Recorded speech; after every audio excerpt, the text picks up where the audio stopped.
춘천에 가면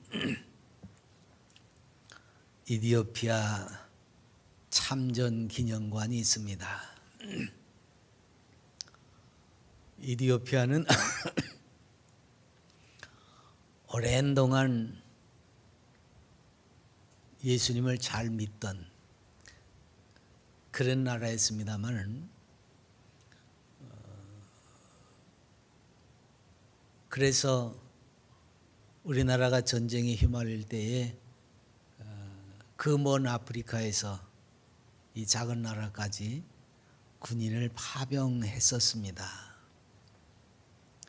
근데 이제 그 나라가 공산화가 되고 북한과 수교하면서 참전용사들이 굉장히 박해를 많이 받았다고 합니다. 왜냐하면 우리하고는 단교가 되고 북한하고 수교가 되니까 그 한국전쟁에 참석해서 북한군하고 싸운 그 참전 군인들이 무슨 대접을 받았겠습니까? 이제 최근 들어서 우리나라하고도 이제 국교가 회복이 되는 과정 속에 있어서 조금 나아졌다 그러는데, 그네들이 얼마 전에 한국을 방문하고 이디오피아 참전 기념관에 찾아온 적이 있습니다. 그때 90이 넘은 참전 용사 한 분이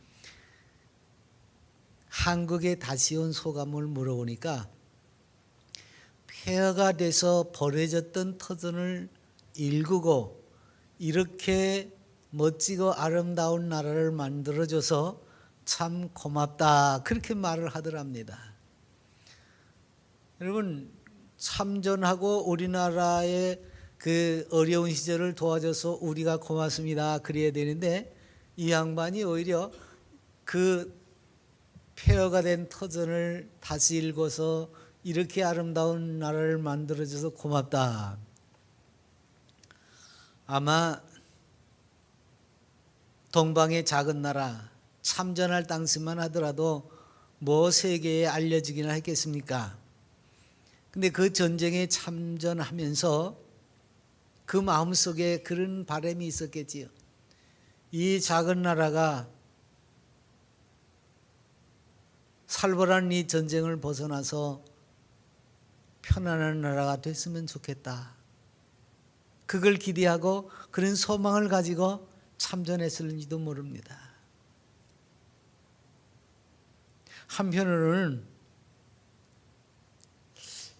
이게 헛된 소망일지도 모른다, 그렇게 여기도 했을 겁니다.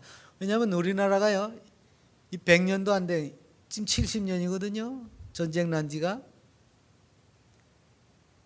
근데 이렇게 바뀌리라고는 아무도 몰랐습니다. 세계 어떤 나라도 이런 것을 일으킨 나라가 없어요. 전후 100년도 안 돼서 70년도 안 돼서 세계 꼴등 나라가 세계에서 10번째 손가락 안에 드는 나라가 들어가고 말았으니 얼마나 놀랍습니까? 이건 기대도 안 하고 아마 이런 꿈을 꾼다는 게 이게 헛된 망상이 아닐까, 그런 생각을 가졌는지도 모를 겁니다. 그런데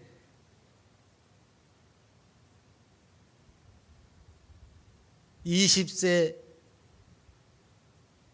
젊은 나이에 전쟁에 참여했던 그 노병이 90이 넘어서 이 나라에 와서 보니까 너무너무 달라졌거든요. 그러니까 아마 그런 마음이 들어갔겠지요. 죽기 전에 이 소망이 이루어지게 해줬으니까 고맙다, 그런 마음이 들었지 않겠습니까?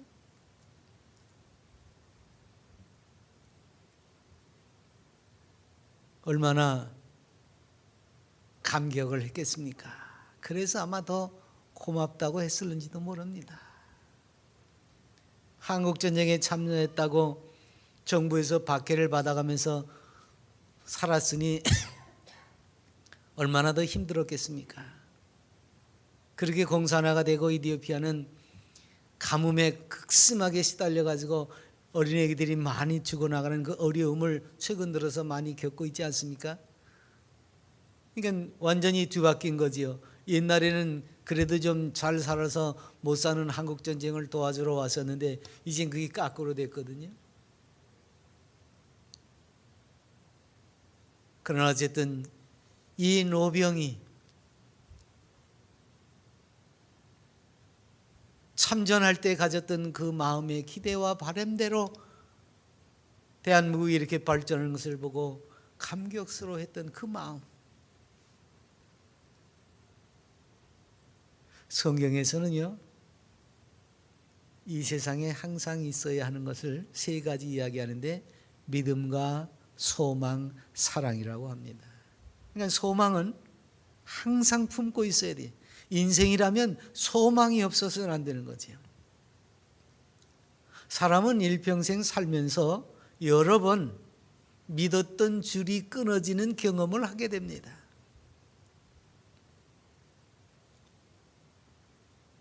한 100년 살자던 사람이 날 떼어놓고 갈 때가 있지요. 뭔 사별을 하든지 뭘 하든지 어쨌든 남편이든지 아내든지 간에 한 날 한시에 가는 사람은 없습니다. 또 일이 잘 풀릴 때도 있지만 사업이 잘 안 돼가지고 곤두박질 칠 때도 많습니다. 우리는 그런 경험을 여러 번 했잖아요. 국가적으로도 지금도 뭐 그렇게 잘 되는 건 아니고 굉장히 어려운 형편에 놓여져 있습니다. 개인적으로나 국가적으로나 믿었던 것이 끊겨져서 나락으로 떨어져 버릴 때가 있습니다. 그러나 이러한 때에도 결코 소망을 놓지 않으면 모든 것을 극복하고 다시 살아갈 수가 있습니다. 그래서 그 애국애족의 마음으로 국가가 위기에 도달했을 때는 우리가 여러 모양으로 노력하고 애를 쓰지 않습니까? 또 회사가 무너지려고 하면 거기 직원들이 또는 공장에 일하는 사람들이 함께 노력해가지고 회사를 일으키기도 합니다. 이게 다 뭡니까?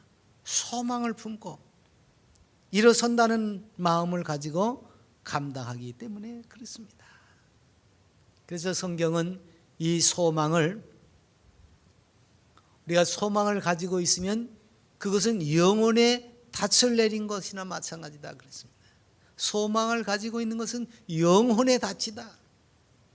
풍랑이 있는 바다에서 닻을 내리고 배를 굳건히 하게 하지 않으면 그 배는 흔들리다가 파손하고 말아버립니다. 그런 것처럼 우리 인생에게 소망이 없으면 그 영혼은 길을 잃고 방황하고 낙심하다가 죄의 바다에서 파손을 하고 말 겁니다.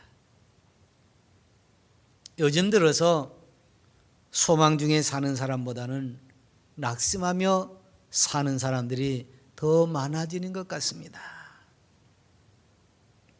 예전 사람들은 가져보지도 못하고 누려보지도 못했던 과학과 물질 문명의 혜택이 얼마나 좋은지 모릅니다.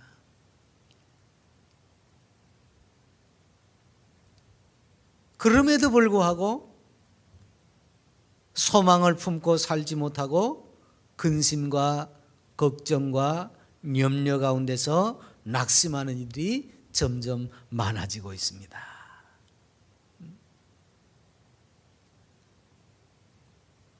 아무리 장사하는 이가 미직업한다고 하는 말이 거짓말이라고는 하지만 사람들마다 만나서 물으면 잘 되십니까? 그러면 다 안 된다고 그래요.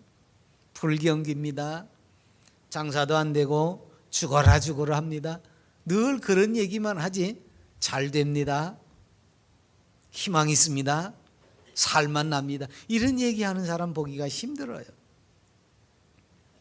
참 이상해요. 분명히 지난 날보다는 씀씀이도 많고 벌어들이는 것도 많습니다. 살림살이는 온갖 편리한 것들로 다 장만이 되어져 있습니다. 옛날에는 임금님도 그렇게 살지 못했을 거예요. 근데 그것을 누리고 있음에도 불구하고 희망 없다고 얘기를 해요. 그래서 그저 될 대로 되라고 내일을 기대하지 않고 그저 오늘을 즐기자는 마음으로 사는 이들이 많아지고 있습니다. 그럼 이네들이 다 소망이 없이 사람들이냐? 아닙니다. 소망이 있기는 있어요. 근데 그 소망이 없어서가 아니라 그 소망을 어디에 두고 있느냐? 그게 문제라는 거지. 소망이 없어서가 아닙니다. 다 나름대로는 소망이 있습니다.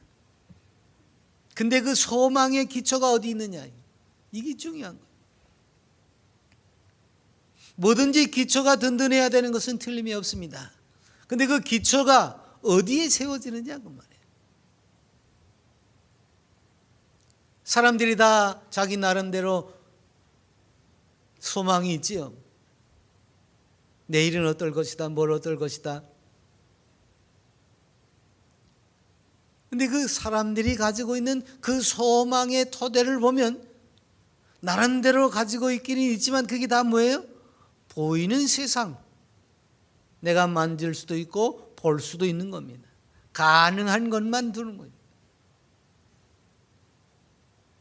이 소망이 믿음하고 연계가 되어진 일은 뭡니까? 믿음은 뭐예요? 보지 못하는 것들의 실상이라 그랬어요. 그럼 소망은 또 뭐예요? 눈에 보여지는 것만 바라보는 것은 진짜 소망이 아니지요. 보지 못하는 것들. 그래서 성경이 뭐라 그래요? 이 세상이나 세상에 있는 것들을 사랑하지 말라. 이것은 다 아버지께로부터 온 것이 아니라 세상으로부터 온 것이다. 그래 그걸 사랑하지도 말고 그걸 기대하지도 말고 그걸 바라지도 말라 그랬습니다. 세상이나 세상에 있는 것들은 소망의 근거가 될 수 없다. 근데 이것들이 목적이 되고 이것들이 소망이 되면 언제나 낙심할 수밖에 없고 절망할 수밖에 없다는 겁니다.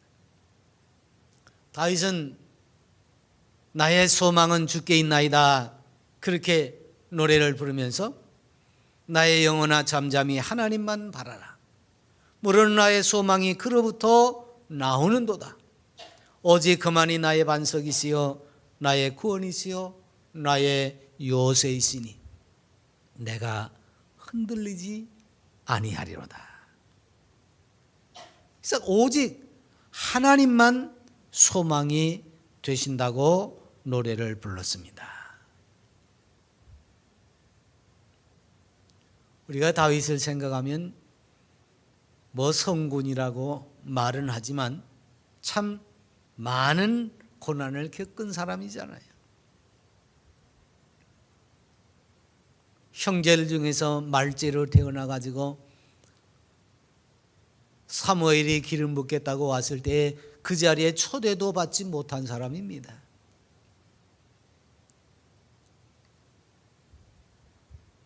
그랬던 다윗이 왕이 되기 전에도 골리앗과의 전쟁에서 이기고 사울 왕에게 들어가서 장수가 됐지만 사울이 질투하고 시기해서 늘 죽이려고 그렇게 쫓아다녔습니다. 그래서 망명생활까지 했어요. 왕이 돼서도 아델의 반역으로 피난사를 해야 했고 말이에요. 그 어려움들을 겪는 과정 속에서 다윗은 결코 하나님께 둔 그 소망을 거두지 않았습니다. 그래서 그가 훌륭한 거예요. 사람들이 낙심하는 까닭을 보면 다 하나님이 아닌 인생에다가 소망을 둡니다. 재물에다가 소망을 둡니다. 자기 능력을 믿고 미래를 바라봅니다. 그러니까 그런 것이 무너지면 소망은 다 사라지고 마는 거죠. 여러분 그리스도인들도요, 낙심하는 사람들 많습니다. 그런 사람들이 하나님을 언제 찾아요? 제일 마지막에 찾습니다. 사람이 할 건 다 해보고 안 되면 하나님 찾습니다. 실패해야 하나님 찾고 병들고 나서 하나님을 부릅니다. 그러지 않고 잘 나갈 때에, 승승장구할 때에 하나님을 찬미하고 하나님을 기뻐하고 즐거워하는 일들이 별로 없어요. 우리 한번 자신을 한번 돌아보자고요.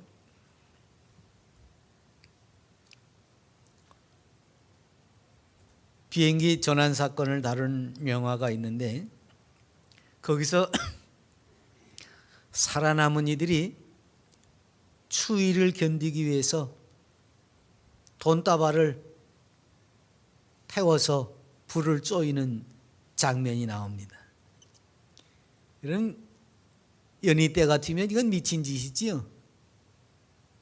근데 그 재난을 맞고 추위에서 얼어 죽게 생겼는데 돈다발이 무슨 소용입니까? 잠시라도 몸을 녹일 수 있도록 불쏘시개로 쓸 수 있으면 그 용도로 적합한 거지. 그 돈이 생명을 살려줍니까?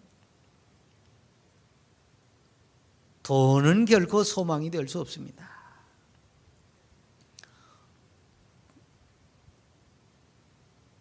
중세시대에 어거스틴이 쓴 하나님의 나라라는 책을 보면 로마에 화려하던 그 지상의 권세가 불타는 장면이 하나 나오고 또 한편으로는 영원한 하나님의 나라를 영적인 눈으로 바라보는 그런 장면이 나옵니다.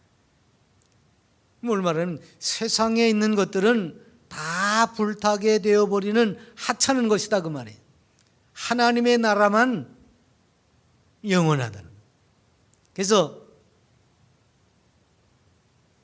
인생은 하나님의 나라에다가만 소망을 두고 살아야지 이 세상에는 기대하거나 바랄 것이 아무것도 없다.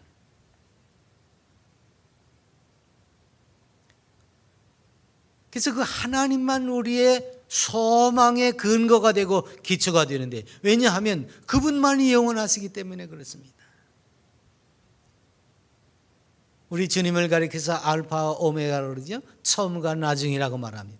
하나님은 처음과 나중입니다. 모든 것이 되십니다. 이런 소망을 품었는데 세월과 함께 변하고 시간과 함께 끝나고 그러면 실망할 수밖에 없잖아요. 그러나 하나님은 영원 불변하신 분입니다. 우리의 건강도 지식도 명예도 재물도 권세도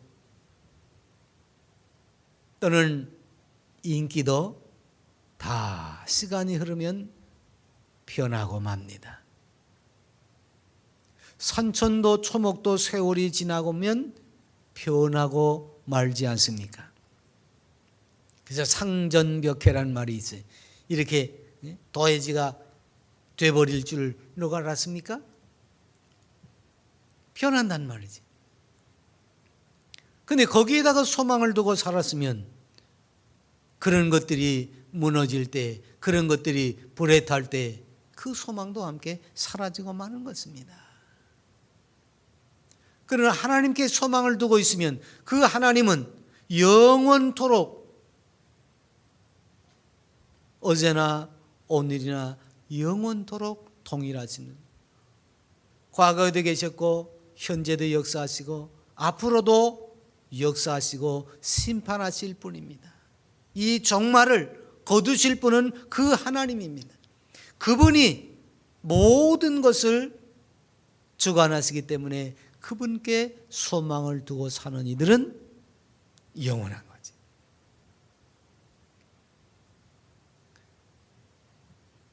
그래서 그 영원한 것을 소망하고 이 세상에다가 마음을 두지 않고 사는 까닭에 그리스도인들은 세상이 감당할 수 없는 사람들입니다.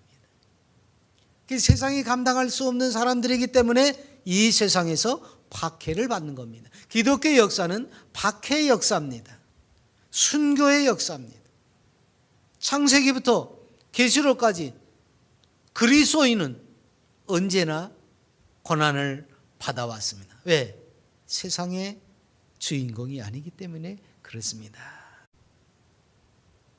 왜냐하면 하나님의 사람들은 세상에 소망을 두지 않고 영원한 나라에 소망을 두고 하나님께 소망을 두고 사는 까닭이, 오늘 다윗이 노래한 것처럼 나의 소망이 그로부터 나오는도다, 이런 신앙 고백으로 그리스도인들은 살고 있어요. 세상에서 뭔가를 붙잡는 것이 아니라 오직 하나님만이 나의 소망이라는. 이스라엘 백성들이 바벨론 포로 생활을 70년 했습니다. 바벨론 여러 강변에 수금을 걸어놓고 살 정도로 수치스러운 생활을 하지만 그들은 날마다 3번씩 예루살렘을 향해서 기도하는 것을 멈추지 않았습니다. 초대교회가 로마의 폭정에 시달리면서 많은 박해를 겪었습니다. 313년에 로마가 기독교를 국교로 공인하기까지는 수많은 이들이 원형 경기장에서 목숨을 잃고 말았습니다. 그리고 수많은 사람들이 카타콤이라고 하는 지하 무덤 속에 마치 개미굴처럼 파고 들어가서 하나님을 향한 그 소망을 품고 인내하고 견뎌냈습니다. 그런 까닭에 하나님의 교회가 사라지지 않고 끝까지 남아있는 겁니다. 박해하면 없어질 것만 같았는데 박해하면 할수록 더욱 번성하는 하나님의 교회를, 하나님의 사람들이 하나님만 소망하는 가운데 번성시켜 갔던 것이지요. 오늘날 몇몇의 공산주의 국가가 남아 있습니다. 그래서 그것도 좀 변형을 해서 사회주의로 바꿔가지고 약간의 자유를 주고 뭐 이렇게 합니다. 그래서 종교도 그들 나름대로 인정을 하고는 있습니다. 그러나 근본적으로 사회주의나 공산주의는 하나님이 없다. 종교는 마치 마약과 같다고 생각을 하는 사람들입니다. 그런데 그런 이들이 이제 점점 무너져 내립니다. 왜 그렇습니까? 영원할 것 같던 공산주의 혁명도 지금 100년이 안 돼가지고 무너져 내리고 말았습니다.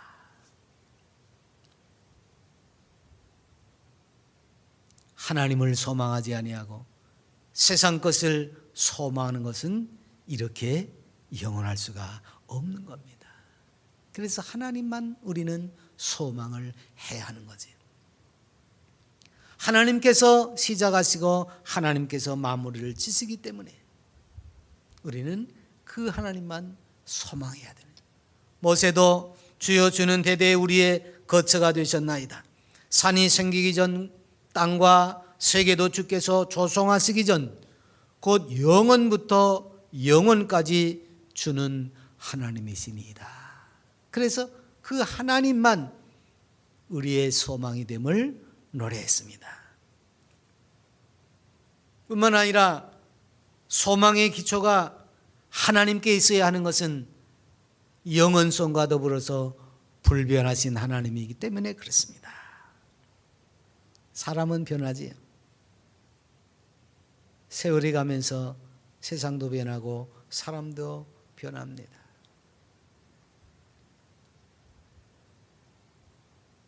그러나 하나님은 변함이 없습니다. 사람의 약속은 또 변하는데 하나님의 약속은 변함이 없습니다. 그분의 사랑은 변함이 없습니다. 그분이 우리를 구원하시고만 약속하신 그 약속은 변하지 않습니다.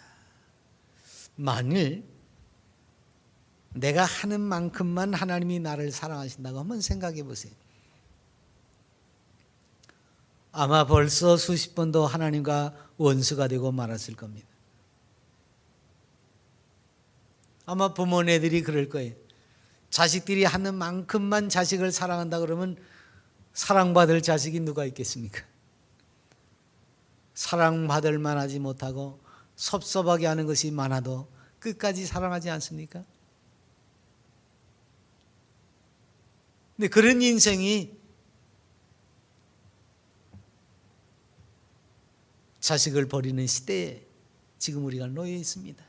그러니 하나님이 변치 않는 사랑으로 우리를 끝까지 붙들어 주시는 것이 얼마나 큰지 우리는 다시 한번 생각할 필요가 있습니다.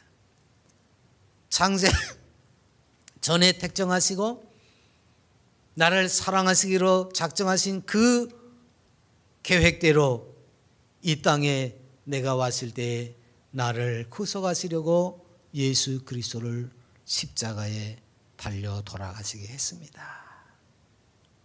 그리고 끝까지 나를 지키시는 거예요.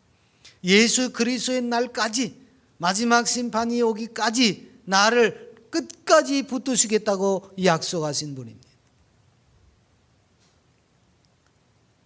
이스라엘이 하나님을 배반하고 이제 바벨론 포로로 잡혀가기 직전에 이사야 선지에게 하나님이 말씀하시는 거 뭡니까? 두려워하지 말아라. 내가 너를 구속했고 내가 너를 지명하여 불렀나니 너는 내 것이라. 내가 물 가운데로 지날 때에 내가 너와 함께 할 것이라. 강을 건널 때에 물이 너를 침몰치 못할 것이며 내가 불 가운데로 지날 때에 타지도 아니할 것이요 불꽃이 너를 사르지도 못하게 하겠다. 이게 하나님의 약속입니다. 비록 바벨론 포로 생활하면서 70년 동안 징계를 받아야 하지만 그 그루터기는 남아서 하나님께서 붙드시는 그 약속대로 고국으로 돌아오고 구원을 받게 될 것이라. 이거 인생이 한 것이 아니라 하나님이 먼저 하나님이 약속을 해주시는 거예요. 하나님께서 약속하시고 그 약속을 신실하게 지키십니다. 그 약속의 정점이 뭡니까? 예수 그리스도의 십자가와 부활입니다. 구약에서 예수 그리스도를 보냈을 것을 약속하셨잖아요. 그 약속대로 예수께서 오셔서 우리의 죄를 지시고 십자가를 지셨습니다. 그리고 우리에게 영원한 생명을 주시기 위해서 부활의 첫 열매가 되셨습니다. 그래서 이 부활의 역사에 동참하는 예수 그리스도의 사람들, 그리스도를 믿는 사람들, 그 보혈을 믿고 그 부활을 믿고 하나님만 소망하는 이들에게는 뭐라 그랬어요?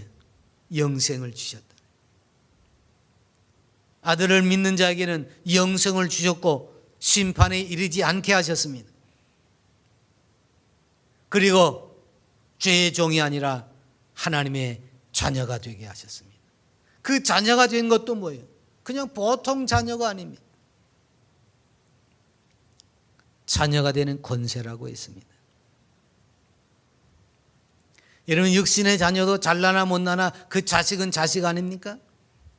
말 안 들으면 내 마음대로 실컷 해봐라 하고서 외면하는 말을 할 때는 있지만 그렇게 말해놓고도 안타까워서 잠 못 이루는 것이 부모의 마음 아닙니까? 하나님은 그것 이상입니다. 그래서 우리가 하나님의 자녀가 됐다는 것은 세상이 주는 것과 다른 권세를 우리가 누리게 되는 것을 말합니다. 세상 소망줄이 다 끊어지고 마지막 숨을 몰아쉴 때까지 하나님의 그 사랑은, 하나님의 그 약속은 변치 않고 우리를 애워싸고 있습니다.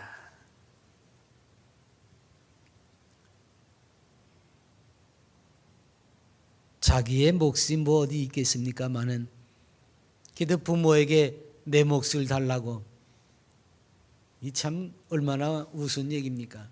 줘야 내 거 되는 건데 지가 달라고 그러니까 그 부모는 또 어떻게 해요? 주잖아요. 그래서 그걸 가지고 나가서 다 탕진하고 돌아오는 아들, 그걸 우리가 탕자라고 그러지요.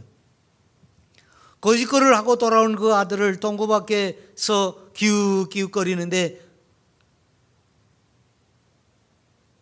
마당에서 내다보던 아버지가 벗은발로 달려나가서 끌어안습니다.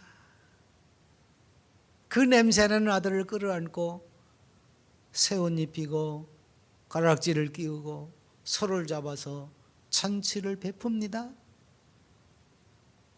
이게 하나님의 나라, 하나님이 우리를 어떻게 사랑하시는지를 말씀하시는 비유입니다. 속썩이던 자식이 마음을 잡고 돌아오면 과거의 허물을 기억하지 않는 것이 부모의 마음이라면 가장 큰 불효가 뭐겠습니까? 다 큰 것들이 부모 앞에서 도무지 살 소망이 없다고 죽겠다는 말을 입에 대고 산다고 하면 그것이 부모의 마음에 상처를 주는 아주 괘씸한 일이 아니겠습니까? 하나님을 섬기고 예수 그리스도를 믿고 하나님의 자녀가 되었다는 그리스도인들이 기쁨과 소망보다는 맨날 못 살겠다 그러고 불평이나 하고 원명이나 하고 죽겠다고 하면 이것처럼 큰 죄가 어디 있겠습니까? 그래서 이스라엘 백성들이 광야에 나와서 원망하고 불평하고 투정을 부리니까 하나님께서 그래 그럼 너희들은 이 가나안에 들어가지 마라, 그렇게 되신 거예요. 하나님이 그렇게 하신 거예요. 모세가 반석을 지팡이를 내리쳐가지고 그거 하나니까 한번 할 수도 있는 거지. 근데 모세는 그것 때문에 가나안에 못 들어갔어요. 하나님의 자녀들은 천국을 소망하고 어떤 형편과 어떤 환경이나 어떤 일 속에서도 오직 하나님만 소망하고 하나님의 나라만 바라볼 수 있어야 하는 겁니다. 그렇지 않고 원망하고 불평하고 투정을 일삼는다고 하면 그거보다 더 큰 죄가 없다고 하는 사실을 오늘 우리는 깊이 깨달아야 하겠습니다. 죄된 인생의 마지막 소망은 오직 하나님뿐입니다. 예수 그리스도의 그 대속의 사랑, 세상을 이처럼 사랑하사 그 사랑을 우리는 깨닫고 어떤 형편과 처지에서도 영원한 기쁨과 평강의 하나님만 바라보시기 바랍니다. 그래서 오직 소망의 하나님, 우리에게 기쁨과 평강을 누리게 하시는 그 하나님을 바라보면서 이 세상을 극복하고 영원토록 주님 안에서 승리하시기를 바랍니다.